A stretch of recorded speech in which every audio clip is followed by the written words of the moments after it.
Saruman has inflamed the Dunlandings about old wrongs, and they are attempting to purge their lands of the Rohirrim. This is a record of the first battle in that struggle. The original idea was to run a campaign using several battle companies from the Lord of the Rings game by Games Workshop. That way I could float multiple companies of Rohirrim and Dunlandings and even allied warbands through the meat grinder. The idea is to explore Lord of the Rings in a narrative format and just have fun with it. The campaign starts here in Hex 0604. The Dunlandings have amassed several raiding parties in the forest and are striking into Rohan. The campaign setup videos have been set up for a while, and this first one, well, that's on me. I did not lie. You told me you were delayed. You never said it was for 9 months.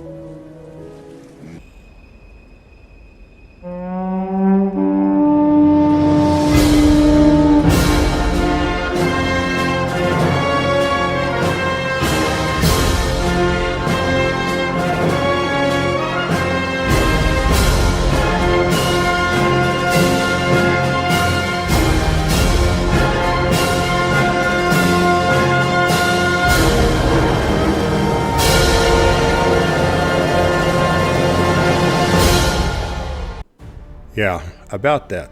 I went off on a tangent back into playing an online game I rediscovered after a few years away from it. If you've never played it before, Return of Reckoning is worth a look now as they have made massive improvements to the game. Getting to level 40 is still a grind, but that's where the action starts. I played twice a week for a while, joined a competitive guild to get better at the game. At 70, I have a lot of skills to acquire, but they told me I was not up to their standards and wanted to drop me. That's the second time it happened. The first was 10 years ago or more, and so I joined a casual guild, and quite frankly it was not that much fun, so I uninstalled it. I played it when it first came out and went through the growing pains of the game, and then it quit being fun, as this was the time they had built too many servers and had too little interest to sustain them. It is now free and run by ex-developers who love the game. It's best when you play with like-minded friends. I also lost some of my notes and so kept hesitating to do the video because I'm retired military type A and I don't like to put out shoddy stuff. But finally, I bucked up and got it done. So here are the warbands in play this game. Each has a leader and 2 sergeants, but the numbers of warriors varies a bit. This screen shows the leaders after they've been promoted after the game, thus Gerlife's additional fate. First up is Manu's Raiders, a disreputable bunch if I ever. My video on this is linked here and in the description. Manu is the one shown in front of the warband. The sergeants, Gerlife and Fastolf, are here. The warband has 9 warriors and 1 bowman. The Rohirrim are called Imkel's Rangers and have 7 warriors in total with better armor. Leaders are shown here. I used Battle Companies Manager to manage this, and I could not have done it and remember the details without it. Here are some screenshots showing a summary of what it does. The Company Details screen lets you manage the members of the warband and reference their stats during play. The battle screen allows you to actually keep records while playing and acts as a handy reference. The War's Aftermath screen is where the real magic happens. You compare your performance with that of the enemy, and the program guides you in making changes. It will track deaths, wounds, and injuries, and also characteristic increases. I will be happy to do a review of this if people are interested. The developer plans to update it for the new edition based on the War of the Rohirrim books. As an aside, I am a patron of Battle Companies Manager and have been for almost a year. It is well worth supporting the developer at some level. As another aside, I did not pull these names out of my fertile but feeble mind. I used the Lord of the Rings name generator, which I will link to in the description below. Now on to the field of miniature battle. Here is the playing field. There is a minimal amount of scatter on the board and 3 of the edges are bordered by trees. The scenario is Plunder the Camp, which suits the start of the campaign. The details from the book are shown here. The Rohirrim are part of a larger band that has gone out on patrol and left a skeleton company of guards. The Dunlandings are the attackers, and I felt that they should have a slight advantage in the deployment. The attack goes in at dawn, and each turn I roll a d6 to see if Rohirrim go on alert and can react. The first turn requires a 6 and then drops by 1 each turn. So on turn 2, activation takes place on a 5 or 6. Manu's setup is as shown.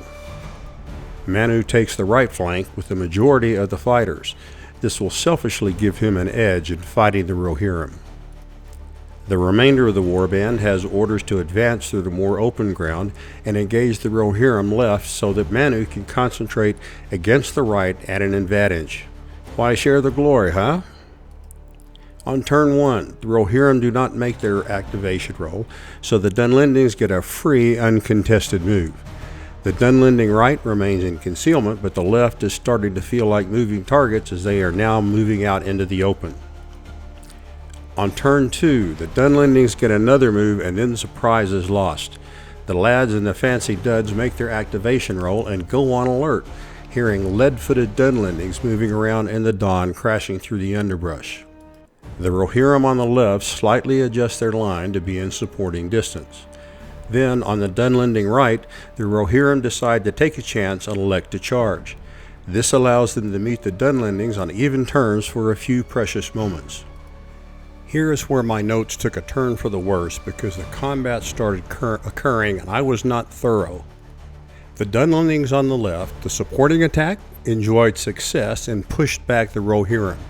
I guess seeing a bunch of frothing at the mouth, semi-naked guys charging in the early morning is a bit unsettling.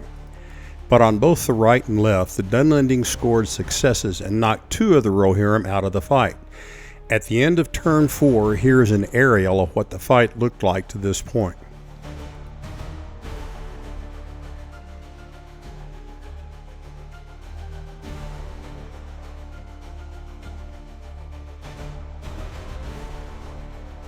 On turn 5, the Dunlandings saw victory in sight and became even more frenzied.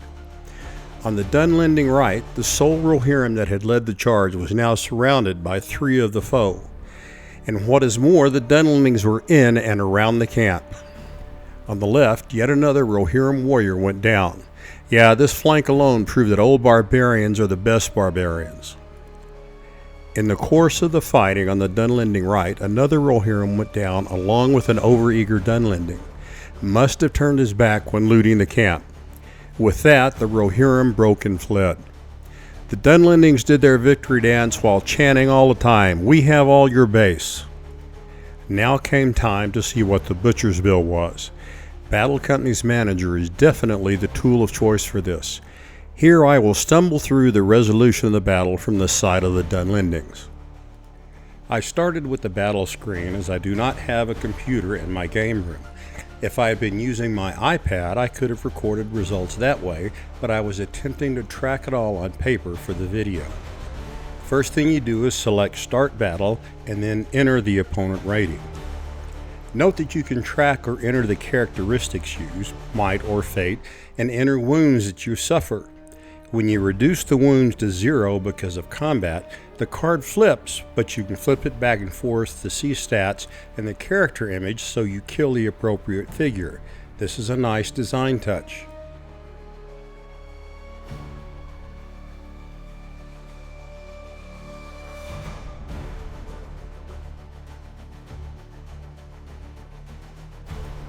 When wounds and characteristics are recorded, select the End Battle button. Note if it is a win, loss, or draw, and select what additional rewards may be in play. For this scenario, it is just leveling up. Now it's time to resolve the injuries. I used a dice roller off of Bing since I was sitting on my computer to do this. Fastolf was the only one injured, so I threw the digital dice. He got a 12. This is a super result. He gains 1 fate and makes a full recovery.